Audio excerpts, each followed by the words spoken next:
Hello everyone, this is Not the End Crochet. Hope you're all doing well this evening. Yeah, this is the angle you're going to see until I can get my shelf tripod, something to clamp right here and be over me. Found one, I kind of liked it, but I don't know how come I didn't order it. But I'm going to go back and I'm going to order it from Amazon. Let's see. We're going to talk about whips, but we're not going to talk about any current whips because I'm kind of in the middle of two whips. My nephew's bedspread, Afghan. I had one idea about it, but changed my mind at the last minute, so I got to do something else about it. And I'm working on my cousin's scarf because I think it's going to be perfect.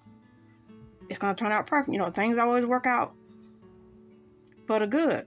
So we'll see what happens with that once I'm through with it. Plus, he hasn't come and tried on anything. We're going to talk about whips that I've done in the past. Now, these whips were done before I got on YouTube. I mean, way before. Probably anywhere from 6 to 10 years ago. And the reason why we're going to talk about them is one little thing. I don't know how I did them. I was under a tremendous amount of stress. And the stitching I used, I don't know how I did them. It was something to distract me from what was going on in my family and personal life. And obviously it worked because I haven't used that stitching since that time at all. So, and it's three, but I have to show you pictures of the one because I sold it. I mean, I put it up on eBay and boom, somebody bought it quick. So, let's see what we got here. The first one, I remember when the situation come forward in my life that I said, well, I need something to distract me. So I got to go get some yarn and a hook. And I did that. I went to Hobby Lobby and I got some yarn. I still got part of this yarn and they still sell this yarn. See, it's got the little pearl flecks in it. I don't know if you can see that on this camera or not.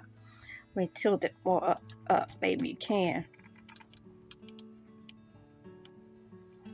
And I would cut on the other lighting, but I don't want it to be too bright. So let's see. Maybe you can see it if I twirl it around a little bit. But what I end up making, and what I said I was going to make, is a snood to go on my hair. And I did it. Had no clue, no pattern, and I did it. Now, the odd thing about this is that I didn't know how to do any of these stitches, and I still don't. I've had requests to repeat this and sell it to people, and I can't. It's always tied up in that situation. So, I don't know what I'm going to do. Maybe I end up taking it apart to see what I did. And I wish back then I wrote stuff down, but I didn't write anything back then. Nothing at all. I just crocheted whenever the mood hit me and made stuff. So let's see what we got.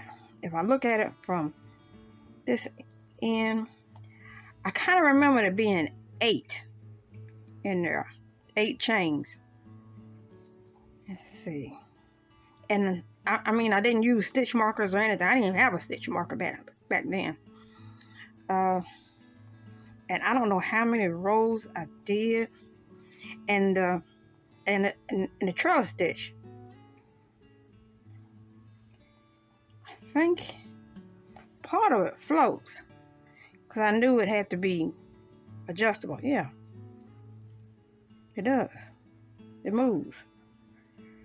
And I think there's a half double crochet in here to make this ridge. And then there's a double crochet twist here. And then there's I don't know what's linking that together. Maybe another double crochet. and then double crochet skip. Finished it. And I threaded a ribbon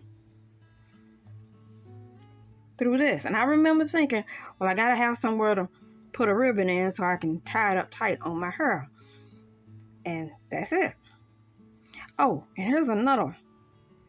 I think those are single crochets, and they like caught the trellis and the half double crochets together.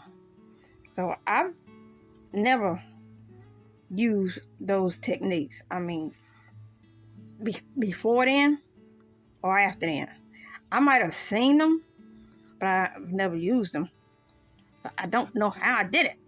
So I gotta figure that one out. But because I think that'll look pretty in several different colors, especially purple. Speaking of purple, around the same time, I made a couple of doll outfits. I collect African American silkstone fashion model dolls, and I wanted my number 5 doll, and that's her name, number 5 lingerie. I wanted her to have an outfit, and I was really stuck on purple and diamonds. So I made her a purple and diamond the jacket, made her a hat, and for some reason I wanted three diamonds on everything. I made her a skirt. Now I don't know how I knew to do a ruffle underneath her skirt, but I knew I wanted the skirt to stand out. And it's got a hook in the back to go up over, and her skirt hooks, and cat hair, and 3 diamonds in the front. And I'll show a picture of that, because this I didn't sell. I don't know if I wasn't meant to sell it, but I didn't sell it. So here it is. She still has it. And then the next one you'll see, it's just an infinity scarf. I had it in my head. Now the dress itself, now believe it or not, it's made out of old sock. I mean, it just fit her to the T. And the bottom part was some extra, what's that, lace ribbon I had, and I put it on the back of her hat, and I got the hat from Hobby Lobby. I remember that. What else? Well, here come on, kitty. Yeah. And I painted her shoes, and I made her bag, and shoot, somebody snapped her up real quick. Well, I didn't sell the doll, I just sold the dress. But the infinity scarf around her neck and the purple button, you know, I put on there, and I made it. I don't know how I put that scarf on there. I ain't figured that out yet. It must be sold through the purple button some kind of way. I don't know. I don't know how I did that. Please remember to like and subscribe. If you do not subscribe, please give a like. Your feedback is very important to me. You all keep sweet. God bless. Hugs and peace out.